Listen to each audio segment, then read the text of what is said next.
Welcome to Mueller Time, episode 19. And we have Izzy here today. How's it going? Good. How are you? I'm good. Chris is MIA. Chris takes more vacations than Donald Trump, actually. So I want to just thank you first for filling in today. Oh, dude, of course. That's a lot of vacations. Yeah. He's well, what can I say? He's the man, but he needs his rest. Oh, of course. You know, it's hot outside, man. Yeah. I just got off a plane. I'm going to be speaking with Alaska Airlines about that the last 10 hours of my life. Oh, wow. You know, maybe you'll get one of those United deals where you get to fly first class for a little bit. Yeah, I'm hoping. So today was a pretty big day. It's funny. I wanted to start with, this show comes out every Wednesday, and last Friday Mueller dropped 12 more indictments. Yeah. Which is pretty amazing. Yeah. It's like Kanye West dropping albums. Basically, pretty much. And then just when we want to start with something positive, today happened. Today is Monday, by the way, for you guys I know you regular listeners know we tape on Mondays. Best Monday ever. Yeah, they're calling it the Treason Summit. I mean, what do you think? What do you see? They called it, I heard Fox News call it the Surrender Summit. What, let me ask you this. What was Fox saying? Because like I said, Fox was saying a lot of 1950s Republican stuff, like how dare you embrace Russia, and how dare you not defend the country. Some female anchor said that it was his worst performance ever.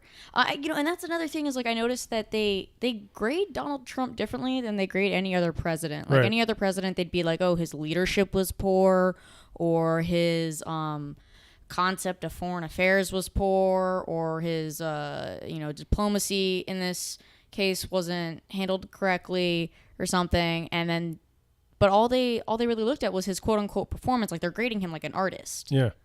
Or like an actor. Yeah. Or something.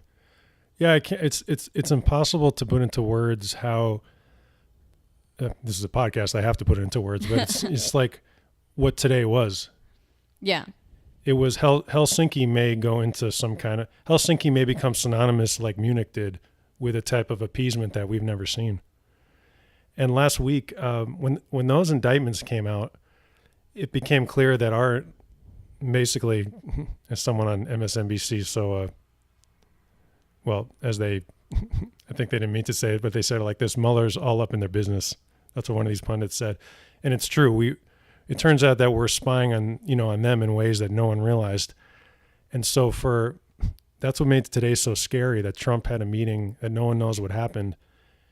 And we know that they want to know how we've been spying on them in real time. And that's what's scary, is that he could have given all that away and more. We don't know what happened in those 2 or 3 hours where he was alone with Putin and some translators. Wow. Yeah, but if you get a chance, like I don't know if you actually got to read those indictments, and for you guys who listen too, it's pretty amazing. What's in them? There was a lot, but what stuck out was just that the whole time this hacking was going on, we saw everything. I mean, we have real time, basically long story short, we have real time video screenshots. They know the names they know their rank, everything.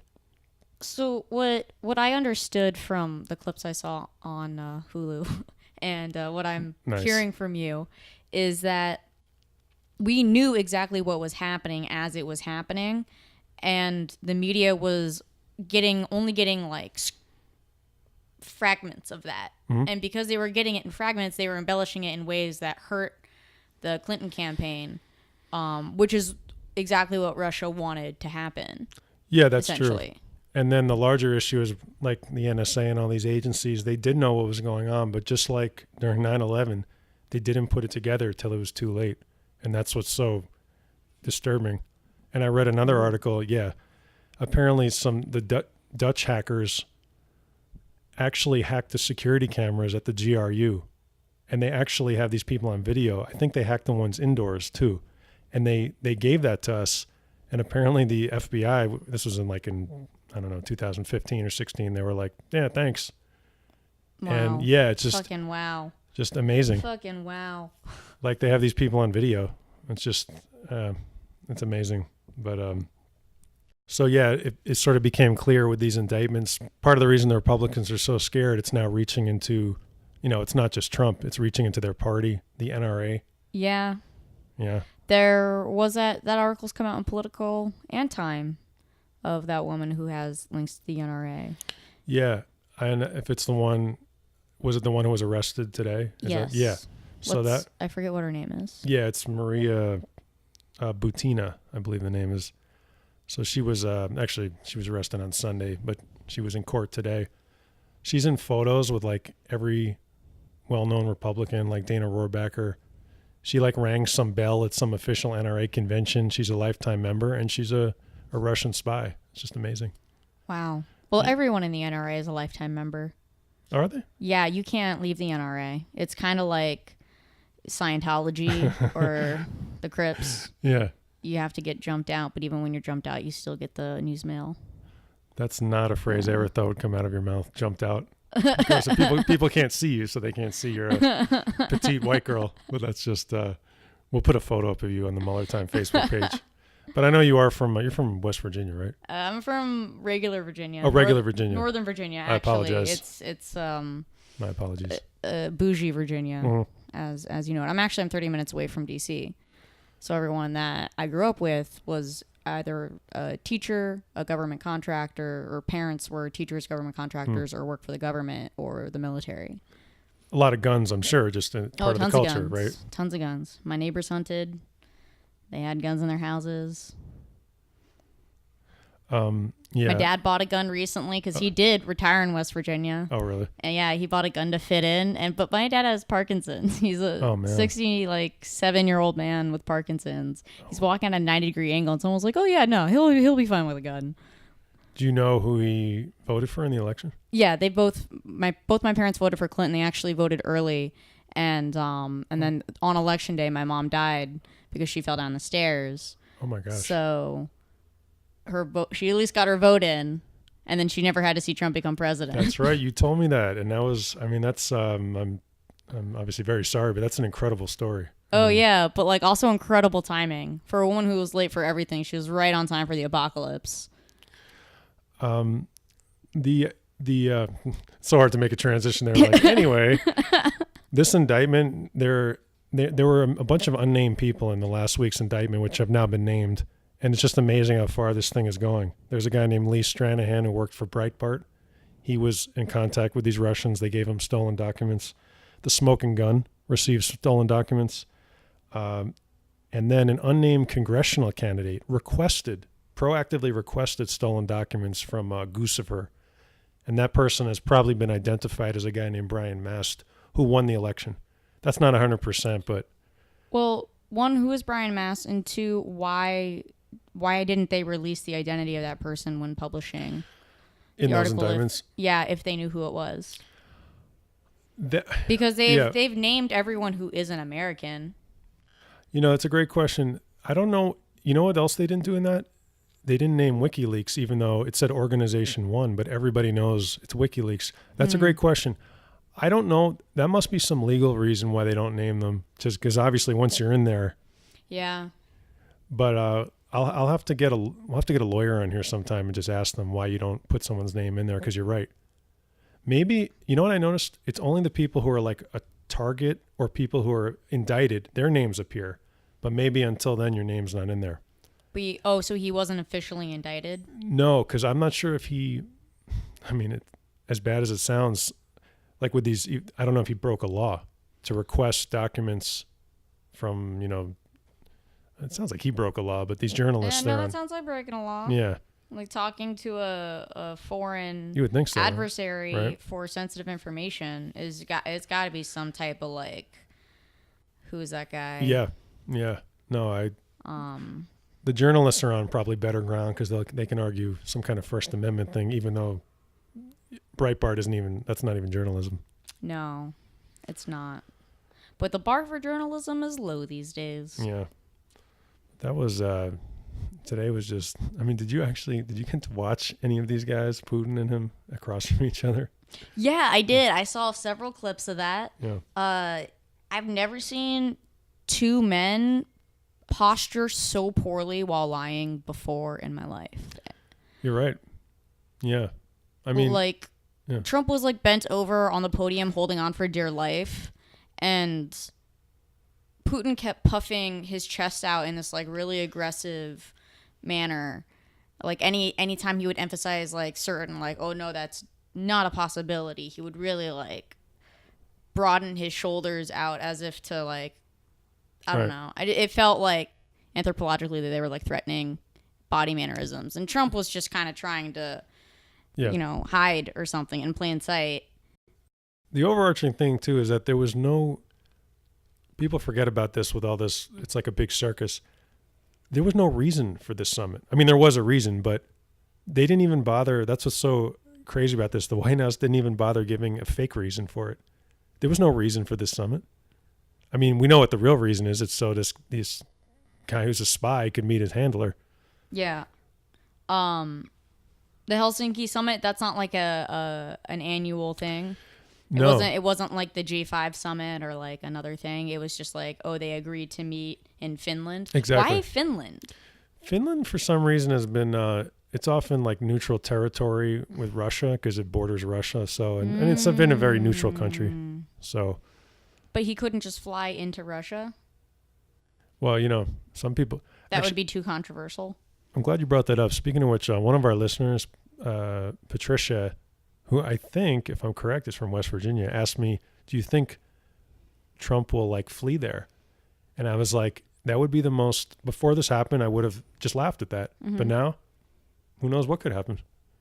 That's interesting. He could pull a Snowden. I mean, all these con artists and anything like, Do you think what Snowden did, with all this information that we have now, do you think what Snowden did was the right thing to do? I think that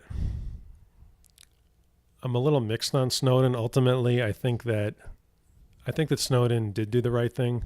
I'm just a little concerned that some of the stuff probably should not have been released to anyone's eyes. But the big picture, that what our intelligence agencies are doing, that has to be known by the American public. Yeah, because of fuck ups that happened with 9/11 and with stuff like this. Right.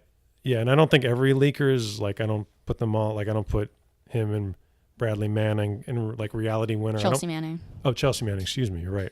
I don't put them all in the same place, but I definitely think Snowden, I do think he's a patriot. The thing about Chelsea Manning that bugged me a little was that Chelsea Manning released a lot of documents without really checking, and some of that stuff should not be seen by everybody. That's the way I feel about it. Like Area 51. Yeah. Yeah, who knows what happened there, huh? Maybe we'll find out. Trump probably knows. It's crazy the things that Trump, what's so absurd is the things, he doesn't understand that he could know things that no one knows. Mm-hmm. Like he gets, but no one wants to tell him because they're afraid what he'll do with the information. But he's so dumb too. Like there was one time on Twitter where he was just screaming, do something. And it was like, you could pick up the phone and hurt people in any number of ways. Yeah. You could weaponize like he attacks the FBI. He's such an idiot. If he would just be on their side, he could use the FBI like every other president to break laws and do all kinds of shit, right? Yeah. But instead he, did you watch any of that Sztrok hearing? The Peter Sztrok, No, what happened? He was he was the top counterintelligence guy. He's like the FBI's top man on Russia. And the right has like dragged him over the coals because he had an affair with Mueller. Fired him basically because he was working for Mueller. He's great at his job, but he had an affair with a woman. He was texting her all the time about how much they fucking hate Trump. And which I actually thought was kind of cool because I thought everyone at the FBI was like a real super right winger. Right. It turns out like this guy's not. Yeah. Anyway, Mueller found out about it. He was like, basically, he fired him for the reason that what happened. He knows that the right would use that if it came out. It did come out. So then they had like a 10-hour hearing in front of Congress where these Republicans, just these total hypocrites, were just going off on him. Mm-hmm. Like one of them was literally like, did you when you mock Trump, were you looking into your lover's eyes? Like, what? I swear to God. No. Oh, no. Totally. Everyone who's listening knows. Actually, I don't know how many people saw that, how many people have 10 hours in the middle of the day. But yeah, it was crazy. It was wild. It's amazing the kinds of questions these senators ask in these trials. Did you see the one about Facebook with senators. There was like some of them were from like Republican, like Midwest countries, and like a few like I think like Warren was on the council or another female, and then this one Republican senator was like, "What are you gonna do to get Americans back on our side? Like, what nice things are you gonna, say about us with your platform?" Mm-hmm. And Zuckerberg was like, "I can't make them think things, or Wow. tell them to think things." Wow, that's interesting. I wanted to see that hearing, but I didn't get a chance to. Was it Yeah. Well, Zuckerberg basically just gave a bunch of non-answers and was like, oh, our bad, we're working on it. And we didn't know, even though they did know. And it was a bunch of 60-year-old senators. It was humorous because there's a bunch of 60-year-old senators that had no idea how the fucking internet works. Yeah. And they're like, well, what is its purpose and what does it do? And like, And that's why Trump won. Yeah. Because your 60-year-old relative. I mean, I see the stuff that people post even, well, whatever. I don't want to get into too much detail, but just some of the stuff I see every day. We all see it. mm-hmm. Some of these people who are a little older don't.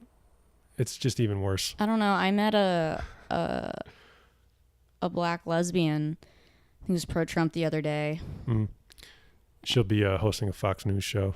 Oh, Sure, pretty but- soon. Yeah. Pretty soon. Yeah. That's their She's got a favorite big thing. Instagram following, so The it just blows my mind. It blows my mind how gay Trump supporters blow my mind Yeah.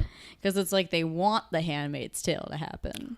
Well, I've always felt the same way about, and not just gay, but if you're not a straight white rich male, I don't understand why you'd be a Republican. Seriously. Yeah. Like- Same. Like the log cabin Republicans, Mm-hmm. that always used to, I was like, why? Why would you want to be part of a group that feels that way about you? Yeah. That actively works to take your rights away. And how can you ignore that? What is possibly enough to defend about that party that makes up for the things it takes away from you? It's just crazy. Like I felt like I'm Jewish. I It would not be an feels- anti-Semitic party. Yeah. Whatever. Yeah. Exactly. Anyway, let's do a quick celebration here for all you sports fans out there. Izzy, did you? Blah. Yeah. Allez, blah. Allez, blah. Oh, you sound good. Allez, blah. You speak French. Nope. Oh. I grew up on that phrase though. My family's French, so it was a great weekend. We had Bastille Day. We won the World Cup. So your Go family's France. French, huh? Yeah. My dad's side. Oh wow, no kidding. Mm-hmm. Did you get a chance to watch the game, or were you off to? No, can't afford the upgrade to buy soccer for the summer. Plus, it was in Russia, so I kind of felt like I was boycotting. What? It was on Fox. Was it on Yeah, Fox? yeah. Well, I don't have cable, so Oh, I would have really? had to pay extra on Hulu to stream it. Hey, Mueller time. If you want to help Izzy out, you can write her a check at P.O. Box. What's your address? No.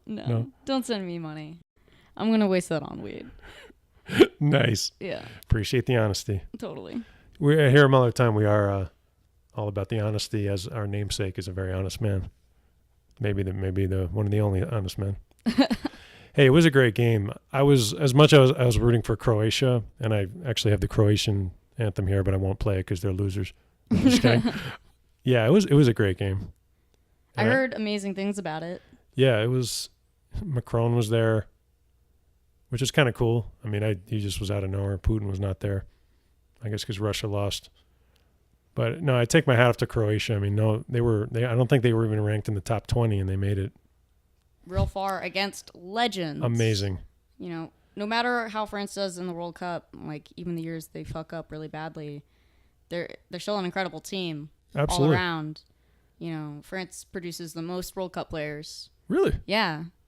I did not know that. They also have, monopoly on FIFA. So, Oh, nice. but they do a lot of their players, if they don't actually play for France, will go on to play for other countries. No kidding. Mm-hmm. Yeah, it was a great game, and this was. I mean, I'm no like huge soccer fan, but this was the best World Cup I think I've ever seen. Yeah. It took a lot of twists and turns, although it took turns in the direction that totally ruined the jokes I wrote for it. So. Oh, did you have a lot of jokes? I didn't have a lot, but I had one or two. I wrote a joke. How did the joke go? I was like, this World Cup is so upsetting. It's worse than the 2018 election. 2016 election. Nice. But it didn't hold up because France won. You should do your whole World Cup set in like 3 weeks. and And do a see how taping. no one gets the jokes. But not just that, be like, this is like for HBO. I need Look at everyone. this hot World Cup material Yeah. that doesn't hold up. Yeah. It'll be just like Bill Burr's last special. Oops, that was a low No. blow. No. No. Did you see that Netflix special? No, I didn't. It was he took a lot of Trump material, a lot of like Trump Clinton material, and dropped which was good before because like I watched him workshop it and it was good before the election, and then he dropped it after the election and it was kind of old and kind of tired. And you can like hear the audience not having a good time. Really? Yeah. I'm ordinarily I'm a huge fan. I'm sure you're a fan too. But I love Bill Burr. Yeah. Yeah. But yeah, definitely not his best work. F for Family is great. Yeah. It's actually like super cathartic. It's kind of like Handmaid's Tale. I have flashbacks while watching it. Yeah. That good, huh? Yeah. His podcast is really good too. Mm-hmm. Like I was joking with you, like I don't know, you only have so much time in the day, but his is one of the few I'll make time for. Yeah. His, and then the only other one is Jay Moore's, which is my favorite. I don't know if you like him. I got an old movie of his in my queue right now from 1999. Which one? Go? Go? Oh, Go. It's like the entertainment podcast. That is one of the best movies ever. Yeah. Good. I saw the cast. I was like, damn, all these people? Total gem is the word that would apply to Go. Cool. Because that was when Pulp Fiction had come out, and then they were buying all these movies that were like, they wanted where the time is changed and, flash forward. Yeah. But Go is one of the only ones that gets it right. Cool. Yeah, you're going to love it. I mean. Sweet. I'm excited about it. We'll do a separate podcast just for Go. Yeah. Awesome. That's what's cool about podcasting is there's like, you can focus on the smallest, craziest, whatever. Most mundane thing, right. Yeah. And somebody is going to listen to it. I bet you somebody has a podcast about milk. Guarantee you. You think so? Oh, yeah. It's very niche. Like I wanted to do another one on The Wire, and I was like, I stupidly thought no one had thought of that, but there's like 5 of them. Oh, I bet. Well, shit. I mean, you're a comic. While you're here, you got anything you want to promote or anything you're doing? I'm going to be in New York City and Philadelphia at the end of August, August 27th through September 4th. Actually might be in Chicago September 1st through the 3rd. Oh, wow. So end of August, Philadelphia, New York. Early September, Chicago. Come see me, Lucky Salahani, on Twitter and Instagram, LuckySalahani, and come see a comedy show. Come see her. I've seen her a bunch of times. She's hilarious, and I did not get paid to say that. I don't get paid for anything in this town. No, this town is real hard. No. Hard knocks. I literally just got off a plane, as I mentioned, because I'll be suing Alaska Airlines for stress. And airport lawsuits are the best. But while I was home, everyone was asking me, "Are you making money from the podcast?" I was like, "What? Nobody makes money from podcast." Like, yes, there's like 3 people who make money from podcasts, but yeah, Mark Maron, right, Joe Rogan. I can't name a third one. The reason we do this is because, yeah, right. We love to do it, and the Mueller investigation is when this whole thing happened, I knew that I had to do like my part. That's one thing we talk about in the show a lot. Whatever your part is, you got to do it. Like, right, like protesting, whatever. Yeah. Like I'm resisting sure fascism. Right. Mm-hmm. It can be anything. It doesn't have to be like, you don't have to like, I don't know, do a podcast or be the guy in the street, but something. It's very, yeah. I encourage others to vote. Mm-hmm. That's what I do. You're right. And that's number 1 though. Yeah. That's how I found the lesbian black girl. Oh, really? Yeah. And then I was like, I'm so glad you don't vote. Yeah. You're like, actually, did you know that the election is December 9? Yeah. I mean, hey, the Republicans would do it. Yeah. Yeah. They've been, giving out false election dates since the 1920s. Yeah. There's a lot of great, old school voting tricks have been around forever. I read a story about Lincoln jumping out a window when he was a state legislator, so they couldn't have him for a vote with like 10 other guys. Ha, that's cool. Yeah, it was some crazy, like, I mean, politics have always been crazy, just maybe not like now. I read a story. So the state of Maryland, going back to the Russia thing, the state of Maryland just discovered that the company that runs their registration system, or one of two companies, is owned by a Russian oligarch who has close ties to Putin. So, yeah, I know, right? So this guy who has absolutely no reason to purchase a voting registration company in Maryland somehow has owned one for 4 years. And no one... Exactly 4 years? About 3 to 4. His name was on it starting in 15, and no one knows why. I mean, we know why. Mm-hmm. But no one knows the extent of the damage. And that goes into what we're always talking about on the show, is how far this thing goes. Like, the Republicans talk about the deep state, but they are the deep state. Yeah. I mean, that's deep state right there. And when this whole election happened, I was never one of those people who was like, not my president. Like, as fucked up as the election was, I was like, well, you know, we have a jacked up system and he won. Mm-hmm. But now, after all this, I don't think it was legitimate at all. Oh, yeah. No, I've always been in those people. You're always like that? Yeah, no. The second it happened, I mean, yeah, I was like distracted from my mom being dead, but like I knew there wasn't something right. Yeah. Because there was so much support, you know, for Clinton and for as unlikable as she was. You know, there was such a strong base there. Yeah. And they never at any point were they judged on the same criteria. And there was so much smoke and mirrors, and there was so much signage out here. You know what I mean? Like, you could see it. And then when I flew to the other side of the country, there was like I'm, you know, Pittsburgh, West Virginia was where I landed, and it's so much Trump stuff. Yeah. But it wasn't enough. You would see big Trump banners, but you wouldn't see like individual Trump, you know, logos. And something just didn't click. It didn't feel right. It didn't feel like things had been called so early and she conceded so fast. Right. And the way he'd been talking about it the whole campaign, where he was like, oh, you know, maybe if Russia's listening and blah, blah, blah. And Putin I was referring to, hated Clinton so much. Like, there's no reason he wouldn't have tried to fuck with her. Yeah. You know, that, and, you know, we might kind of end right after this, because probably one of the most chilling things I've ever seen, I don't know if you saw, but in the Mueller indictment, they referenced that day where he looked in the camera and said, you know, Russia, if you're listening. And he noted that was the day that they started hacking Hillary Clinton's emails. Mm-hmm. The day. Yeah, I did see that. Yeah. I did see that, but I remember sitting there in that moment and being like, that's not right. Yeah. Even if Clinton, I mean, I still thought at that point Clinton would win the election, but I still thought even at that point that there was something going on, and that they, you know, like, that I thought that Clinton had her hands in it so deep that their ambition was futile. You see what I mean? Yeah. Like, I thought that she was going to be the more crooked character in this, and it turns out that she's just an asshole. Yeah, yeah. And she's just an asshole that eroded any trust that was left in the Democratic Party.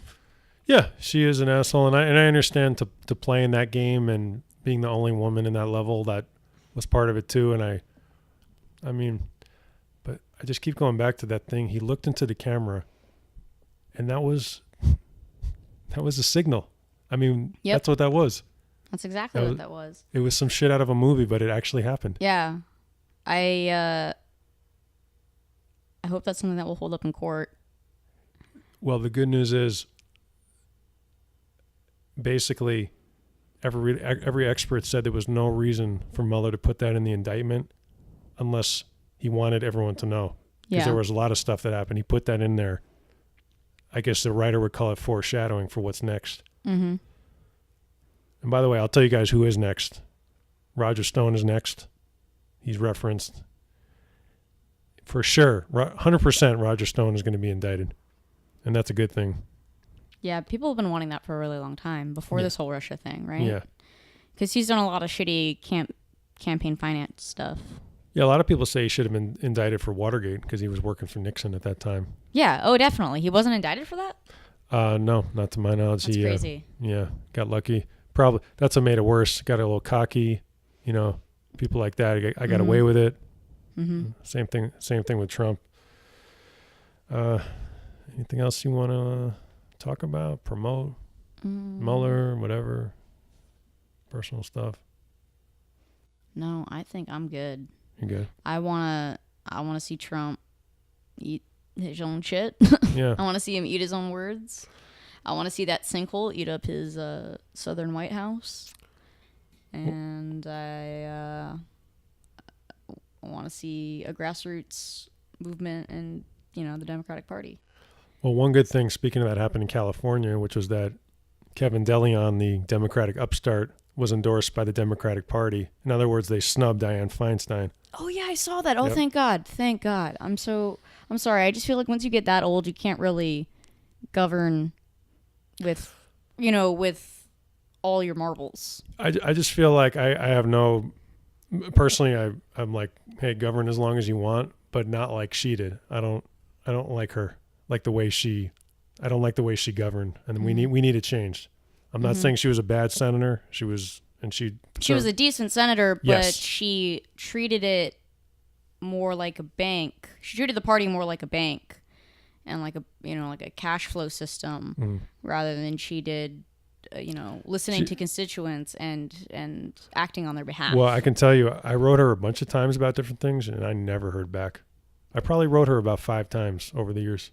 Not even. That's shitty. Yeah, when you're not. Even I got a letter back from Hillary Clinton's interns when she was first lady. Oh, nice. Yeah. Yeah, I bet she'll answer your letter now. A lot of free time. Oh, I bet. I saw her trolling Trump Yeah. during the World Cup. That has got to be tough to know that you won the election and you were the first, you're the president and then also the first female president. Mm-hmm.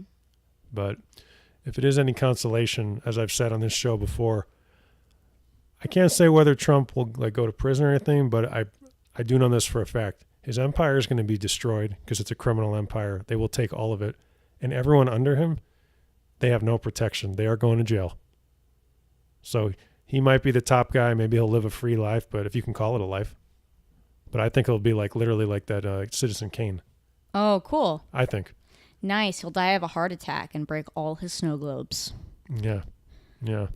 Well, on that happy note, I'm Eric LeVay. If you want to follow me on Twitter or Instagram or whatever, it's EricLevai. And you can also check out the Mueller Time Facebook page.